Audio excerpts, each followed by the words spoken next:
வருக இளவரசி, உங்கள் வருகையால் தஞ்சை கோட்டையே அழகாகிவிட்டது. தஞ்சை கோட்டையில் தான் மொத்த அழகையும் சேர்த்து வைத்திருக்கிறார்கள் என்று கேள்விப்பட்டேன். ஆமாம், சேர்த்து சிறையில் வைத்திருக்கிறார்கள். சிறையா?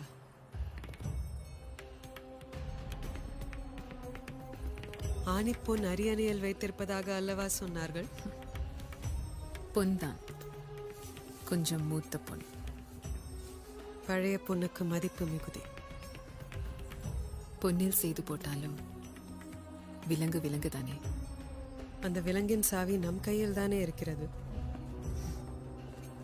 இளவரசியிடம் பேசி வெல்ல முடியுமா? பாருங்கள்.